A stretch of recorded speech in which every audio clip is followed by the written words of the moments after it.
आज हम बात करेंगे क्लास 12 फिजिक्स के उस बेहतरीन और इम्पोर्टेंट चैप्टर्स और उस चैप्टर्स में आने वाले इम्पोर्टेंट टॉपिक्स की जो यूपी बोर्ड की एग्ज़ाम के दृष्टि से ज़्यादा महत्व रखते हैं। This is the most important ये क्वेश्चंस।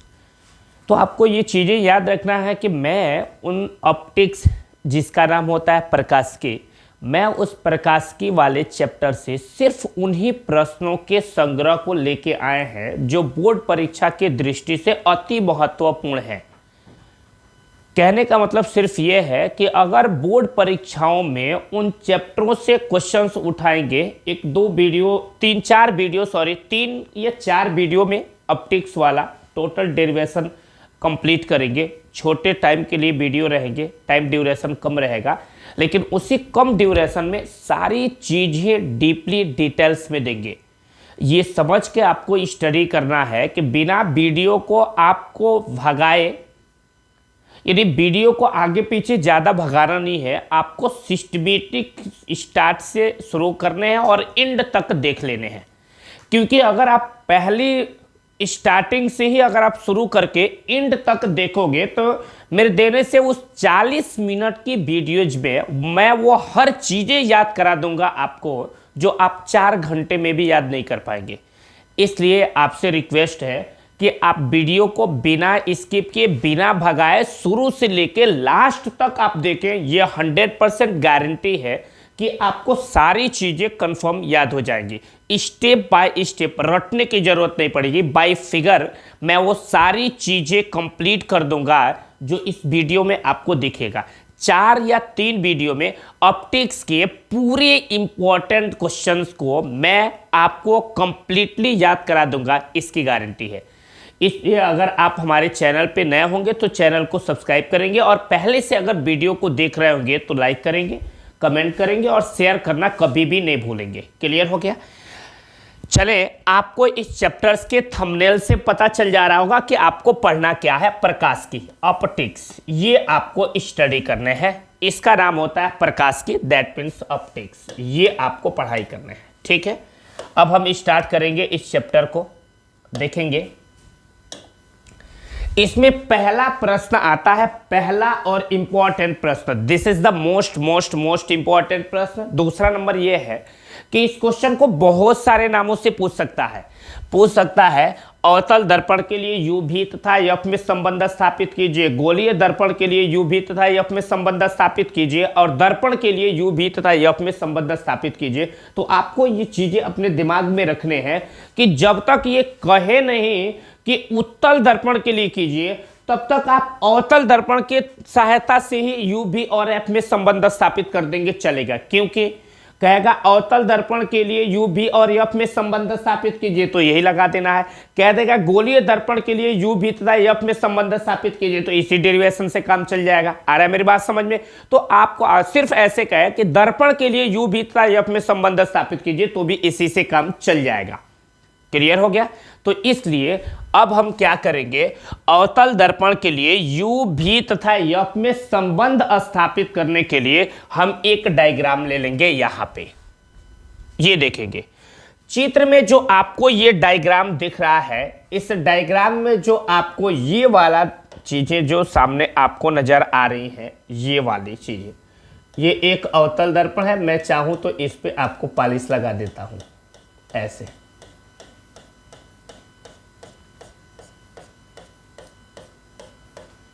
और इस दर्पण का हम नाम रख देते हैं ये M1, और ये क्या नाम लिख देते हैं M2। M1 M2 क्या चीज है? एक अवतल दर्पण है।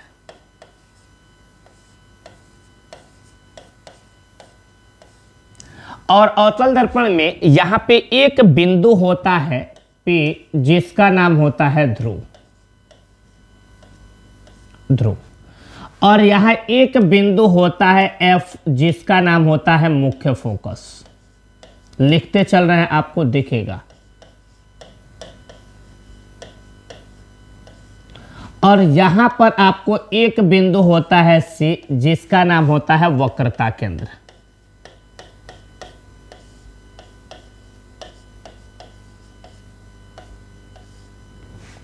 ठीक है। तो देखें, फार्मूले का डेरिवेशन करते समय हमें सबसे पहले फिगर बनाने होते हैं, उसके बाद उस फिगर में जो जो चीजें दी हुई होती हैं उसे लिखने पड़ते हैं। क्या मेरी बात समझ में आया?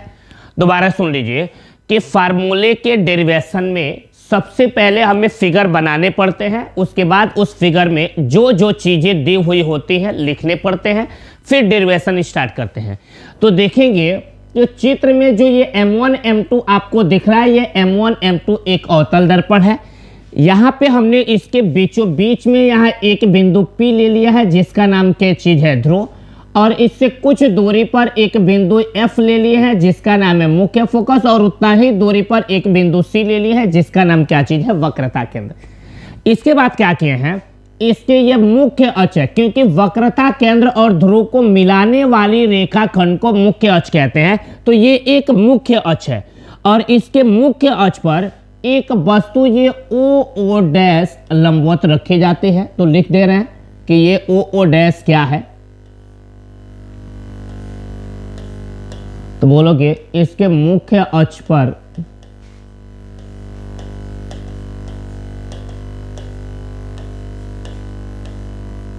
एक वस्तु है जो कैसे रखी गई है बाबू, लंबवत। यानी इसके मुख्य अक्ष पर एक वस्तु ओ डैश लंबवत रखी जाती है, जिसका ये देखो इस वस्तु का प्रतिबिंब कैसे बनेगा। मान लो ये वस्तु है तो इससे मुख्य अक्ष के समांतर ऐसे किरण चलेंगी और परावर्तन के पश्चात मुख्य फोकस से चली जाएंगी।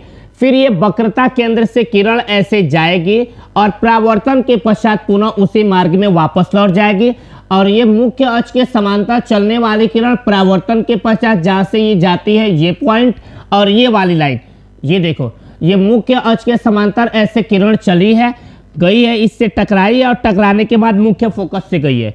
ये वक्रता केंद्र से किरण गई है, टकराने के बाद वापस लौट गई है। तो ये परावर्तित किरण और इससे जाने वाले किरण देखो एक दूसरे से यहीं पे कट कर रही है, तो यहीं पे ये वस्तु का क्या बन गया है, प्रतिबिंब, और इस प्रतिबिंब का नाम क्या लिख देते हैं, आई डैश। बोलो क्लियर हो गया? तो इसका मतलब ये हुआ कि इसके मुख्य अक्ष पर एक वस्तु ओ डैश ये लंबवत रखी जाती है जिसका प्रतिबिंब आई डैश बनता है। और जब इसका प्रतिबिंब आई डैश बनने लगेगा तब हम एक समकोणीय त्रिभुज बनाएंगे और उस बेस पे हम डेरिवेशन करेंगे। तो फिलहाल इस फिगर में क्या क्या चीज दी हुई है एक बार बता देते हैं। अगर इस फिगर में कोई डाउट होगा तो आपको कोई डाउट नहीं होनी चाहिए। देखो सिंपली आपको क्या करना है, एक ऐसे अवतल दर्पण बना लेना है। आ रहा है मेरी बात समझ में? इस अवतल दर्पण का ये ध्रुव P हो जाता है और यहाँ एक बिंदु F मुख्य फोकस और यहाँ एक बिंदु C वक्रता केंद्र, और इसको मिलाने वाली ऐसे रेखा एक मुख्य अक्ष है। इस पर एक वस्तु ऐसे मैं क्या किया हूँ, ओ डैश लंबवत रख दिया हूँ, इससे ऐसे मुख्य अक्ष के समांतर किरण चली है, परावर्तन के पश्चात मुख्य फोकस से गई है। फिर ये वक्रता केंद्र से किरण चली है ऐसे और परावर्तन के पश्चात वापस लौटी है और एक दूसरे को यहाँ पे कट की है, तो इस वस्तु O का प्रतिबिंब ये आई डैश क्या हो गया है, बन गया है। वही फिगर यहाँ पे आपको दिख रहा है। क्लियर हो गया? तो मैं क्या किया हूँ, ये ऑलरेडी प्रिंटेड पहले से ही फिगर है, तो मैं आपको यहाँ समझा दिया हूँ कि इसमें किसी प्रकार के आपको कोई डाउट नहीं आएंगे। ठीक है?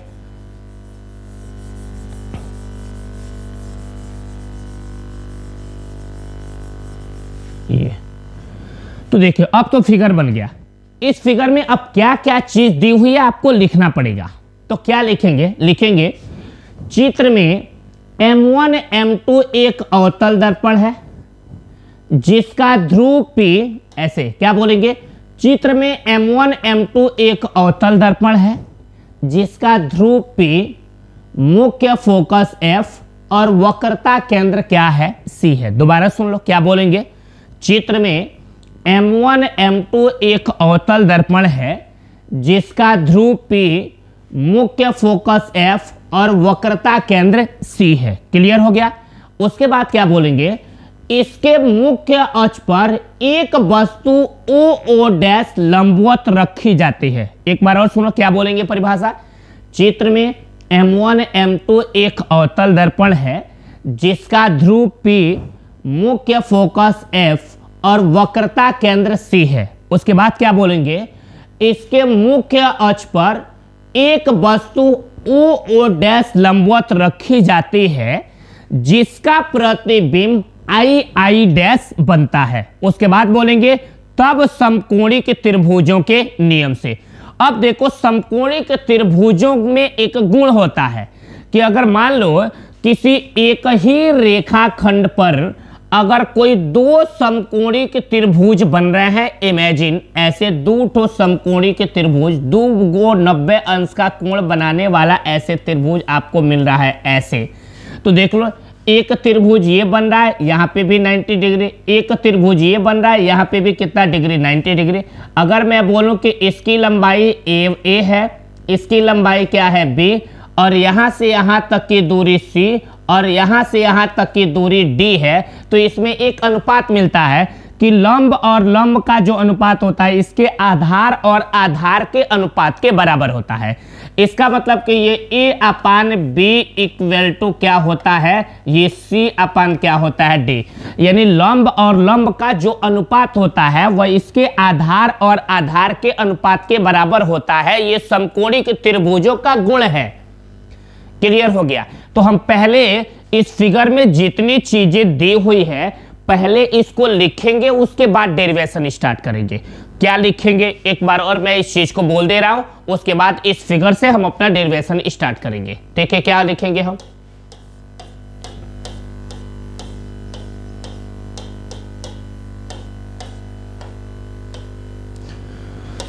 क्या बोलेंगे देख लो, बोलेंगे हम अब लास्ट टाइम बोल रहे हैं उसके बाद डेरिवेशन होगा। सिंपली इधर से बोल रहे हैं आप देख लेंगे।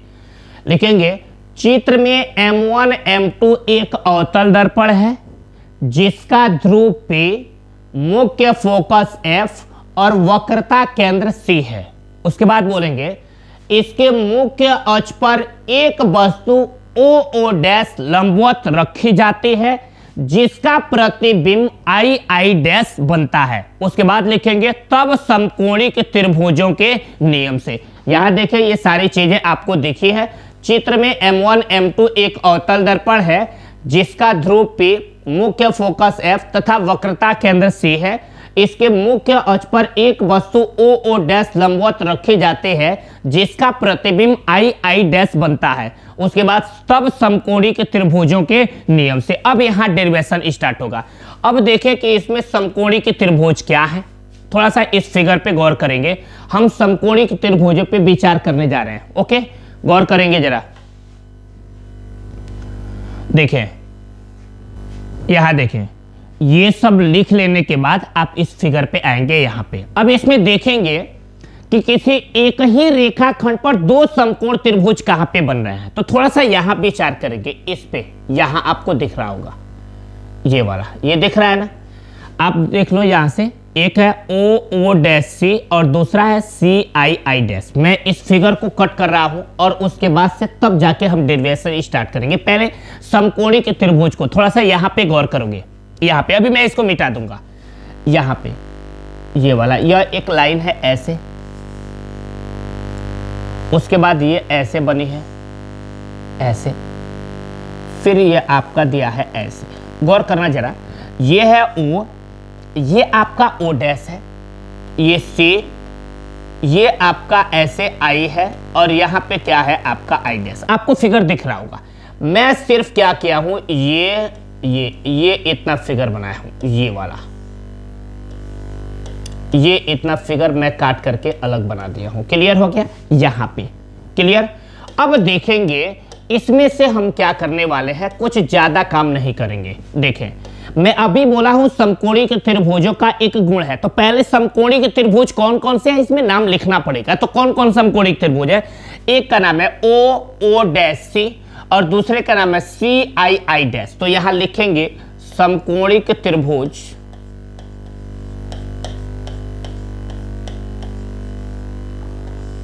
समकोणिक त्रिभुज OO डैश C तथा त्रिभुज CI डैश में एकदम आराम से चलेंगे। पहले क्या लेंगे OO डैश C, उसके बाद CI डैश। अभी मैं क्या बताया हूं, इसमें ये लंब और लंब का अनुपात इसके आधार और आधार के अनुपात के क्या होगा, बराबर होगा।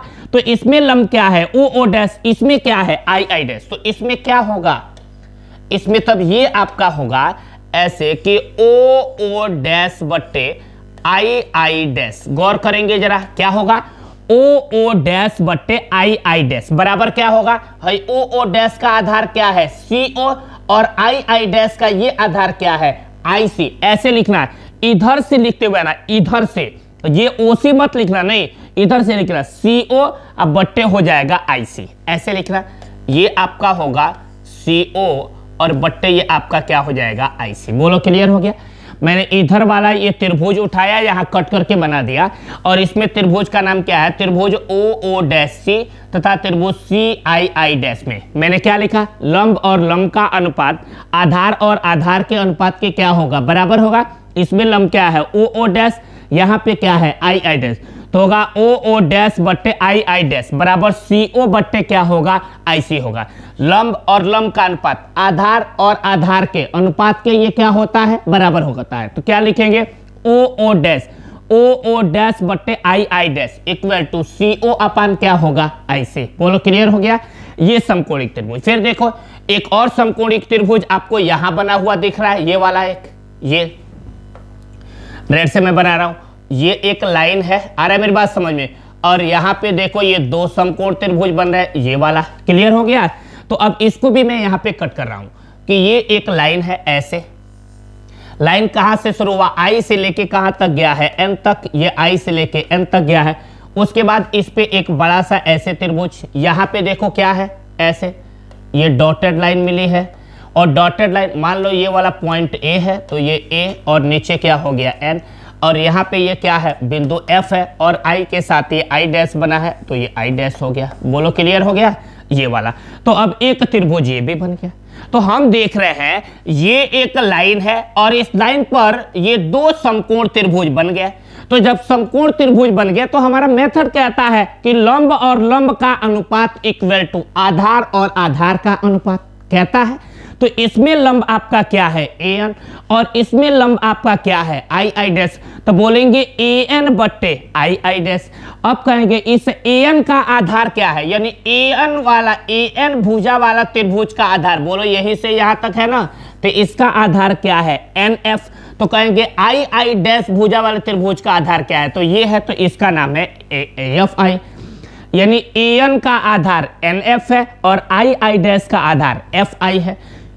इसमें देखो समकोणिक त्रिभुज में इसका लंब क्या है ए एन, तो इसका लंब क्या है आई आई डैश। रूल्स क्या होता है कि लंब और लंब का अनुपात आधार और आधार के अनुपात के बराबर होगा, यानी ए एन बट्टे I I dash equal to N F बट्टे क्या होगा एफ आई।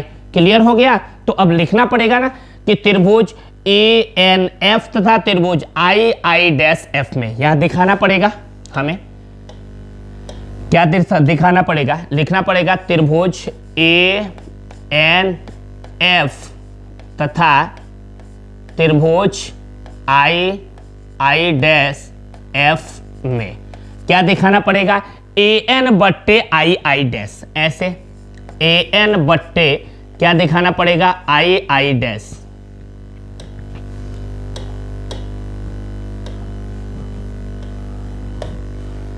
क्या दिखाना पड़ेगा ए एन बट्टे आपका I I dash equal to A N बट्टे I I dash equal to N F बट्टे एफ आई। एन एफ बट्टे क्या होता है एफ आई। बोलो इसमें किसी को कोई डाउट नहीं होनी चाहिए। क्लियर हो गया। पहले समकोणिक त्रिभुज, पहले यहाँ समकोणिक त्रिभुज हमारा यहाँ पे ये बना, और दूसरा वाला समकोणिक त्रिभुज यहाँ पे ये बना। बोलो क्लियर हो गया। तो पहले वाले इस समकोणिक त्रिभुज को काट के यहाँ बनाए और दूसरे वाले को यहाँ बना लिए। बोलो क्लियर हो गया। इसका नाम क्या है ओ ओ डैश सी, और इसका नाम क्या है सी आई आई डैश। तो लिखा मैंने समकोणिक त्रिभुज ओ ओ डैश सी तथा सी आई आई डैश में क्या हुआ ओ ओ डैश बट्टे आई आई डैश बराबर सी ओ बट्टे क्या हो गया आई से। यहाँ क्या मिला ए एन बट्टे आई आई डैश बराबर एन एफ बट्टे क्या मिल गया एफ आई। बोलो क्लियर हो गया। ये हमारे समकोणिक त्रिभुज से ये हमें इनके भुजाओं का अनुपात मिला। अब यहाँ देखेंगे इस अनुपात में भी एक चीज बड़ी इजीली मिल जाती है हमें। क्या मिलेंगे, थोड़ा सा गौर करोगे। हम देख रहे हैं इस फिगर में, इस फिगर में हम कुछ चीजें देख रहे हैं। क्या देख रहे हैं, ये दो समांतर रेखाएं हैं, तो हम ये पढ़े हैं कि दो समांतर रेखाओं के बीच की दूरियां हमेशा आपस में बराबर होती हैं। कि अगर दो ऐसे समांतर रेखाएं हैं तो इनके ये बीच की जो दूरी है ना, ये हमेशा आपस में क्या होती है, बराबर होती है, कभी डिफरेंट नहीं होती है।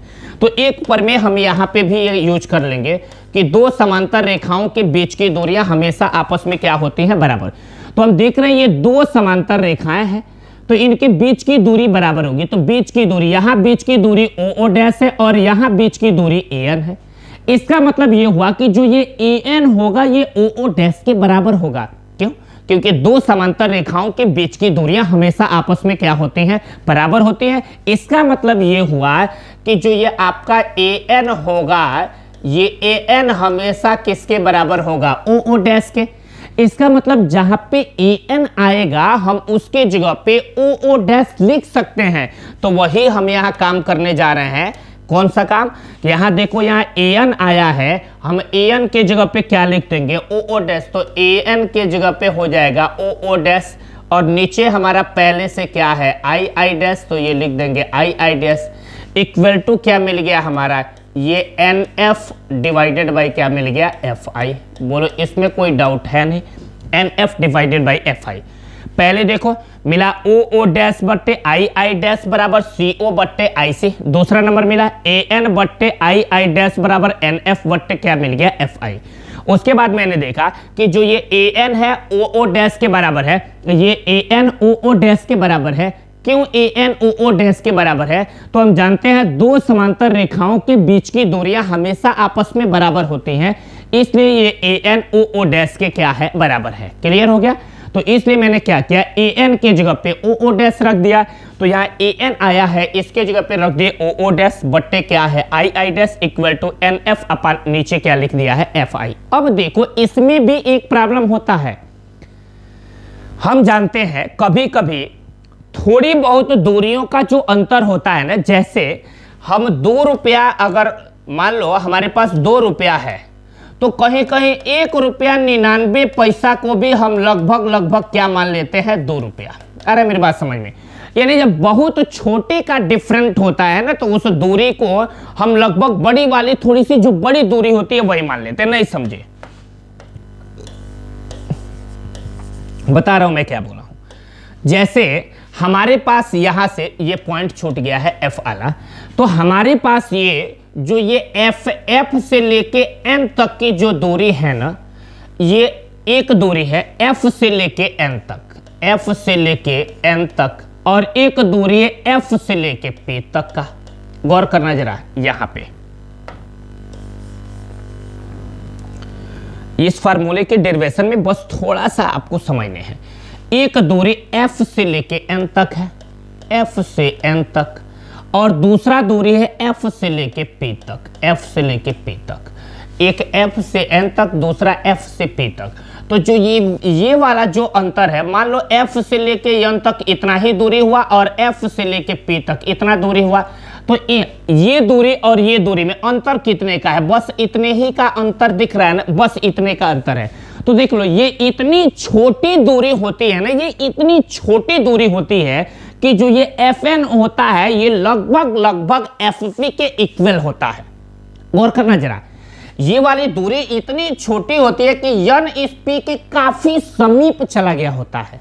इसका मतलब ये हुआ कि जो ये एफ एन होता है ना, ये लगभग एफ पी के इक्वल होता है। तो हम एफ एन नियर अबाउट किसके इक्वल लेके चलते हैं, एफ पी के।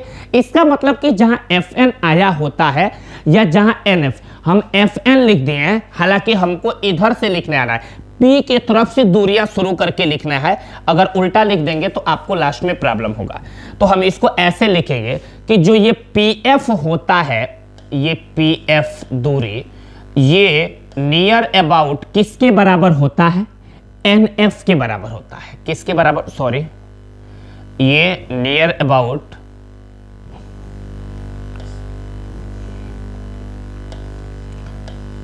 ये जो ऐसे यहां पी एफ होता है, ये नियर अबाउट किसके बराबर होता है, एन एफ के।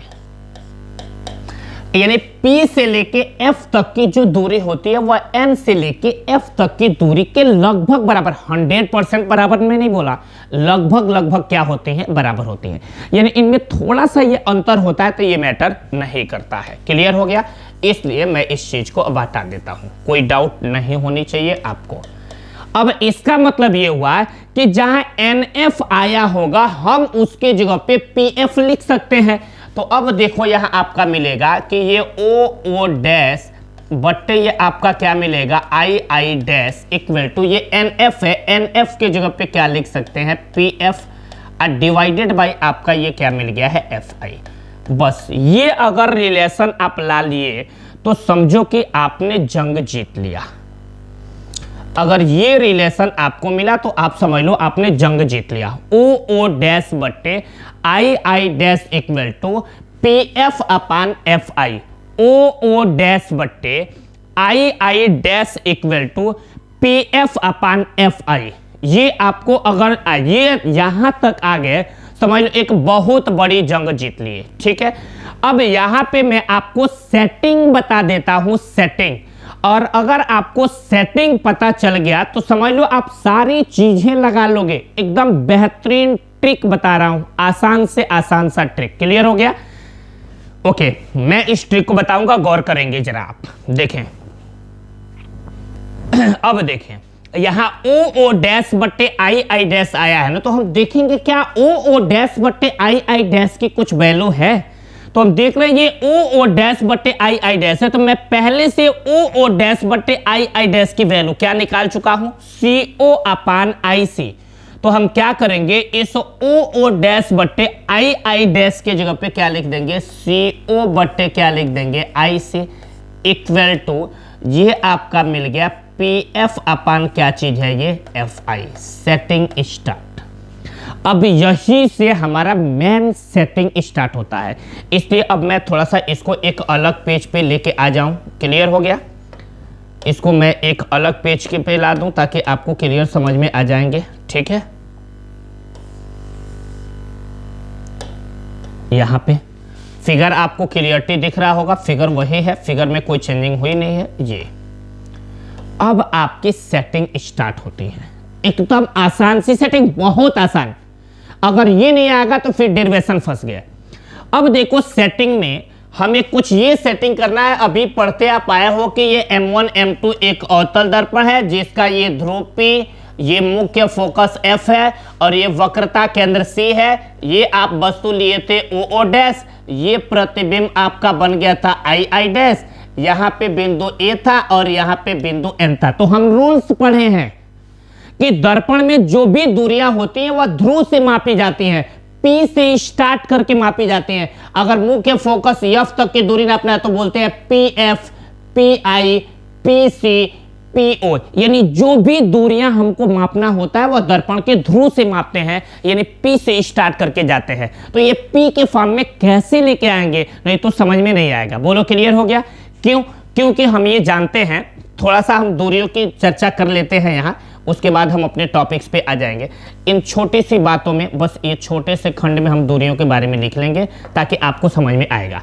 ये देखो हम पढ़े हैं, ये मुख्य फोकस और ध्रुव, यानी ध्रुव और मुख्य फोकस के बीच की दूरी को फोकस दूरी कहते हैं और F से लिखते हैं। यानी P से लेके F तक की दूरी, ये देख लो ध्रुव और मुख्य फोकस, इसके बीच की दूरी को हम फोकस दूरी कहते हैं और इसको किससे लिखते हैं, F से। यानी PF का मान हमको F मिलता है। आप देखो मैं समझा रहा हूं क्यों मैं ये लिख रहा हूं, वो भी बताऊंगा। उसके बाद हम पढ़े हैं कि ये दर्पण के ध्रुव और प्रतिबिंब के बीच की दूरी को, यानी दर्पण से इस प्रतिबिंब की दूरी को V से लिखते हैं। यानी P से लेके I तक की जो दूरी होती है इसको हम किससे लिखते हैं, V से। क्योंकि दर्पण के ध्रुव से जो प्रतिबिंब की दूरी होती है उसको V से लिखते हैं। फिर दर्पण के ध्रुव से वस्तु तक की दूरी को U से लिखते हैं।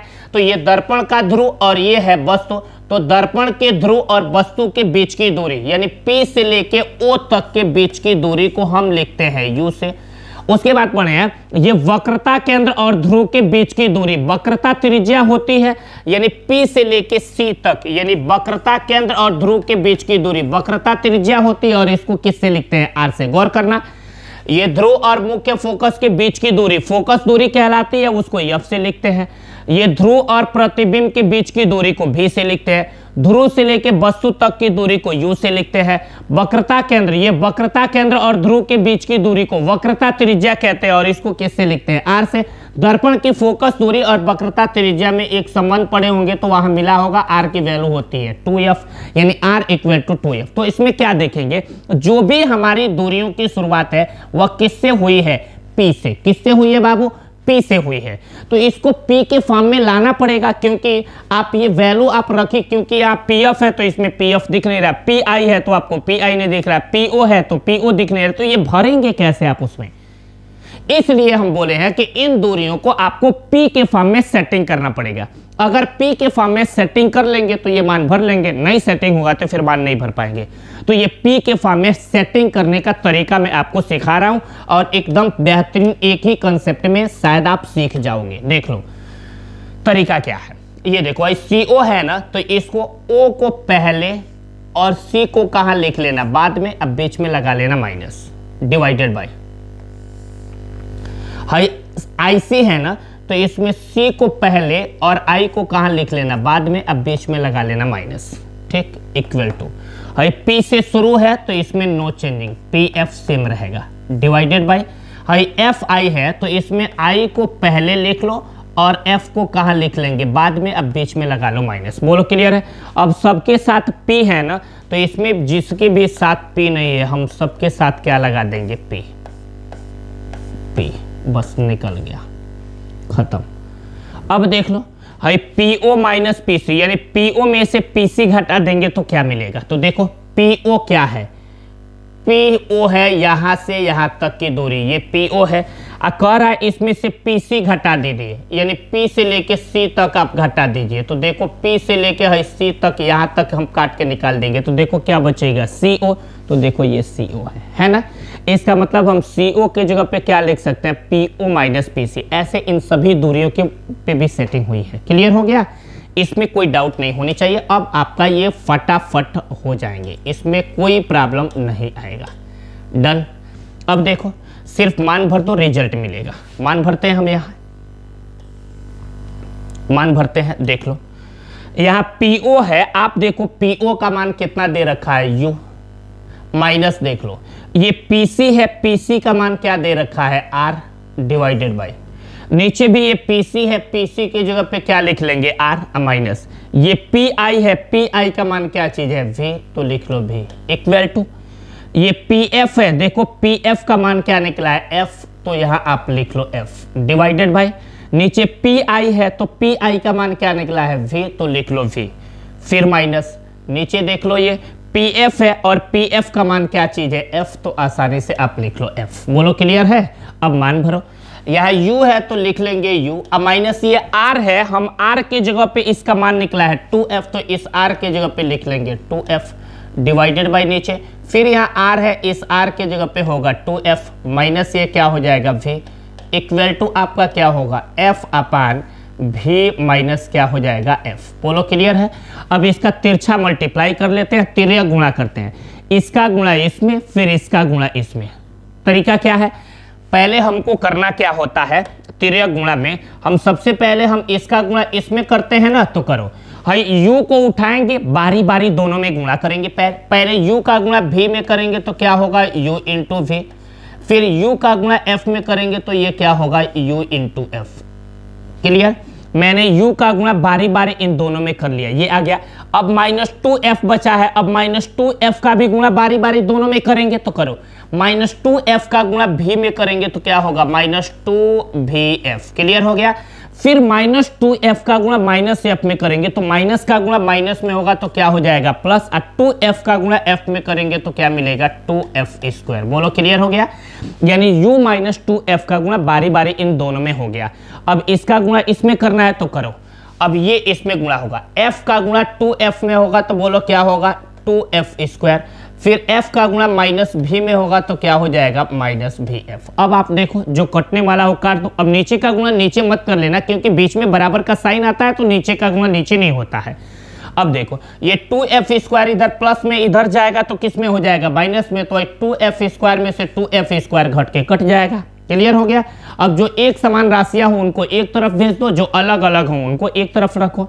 जैसे ये u और v अलग है, ये u और f अलग है, तो लिख लो ये 2vf इधर भी है और vf यहाँ भी, vf वाला है ना, तो ये एक तरफ कर लो बराबर के। 2vf इधर माइनस में, बराबर के इधर आ गया तो किस में हो गया, प्लस में 2vf। क्लियर। और माइनस में पहले से यहां आपका दिया है vf। बोलो क्लियर हो गया। अब देखो ये आपका हो जाएगा uv माइनस ये आपका होगा uf।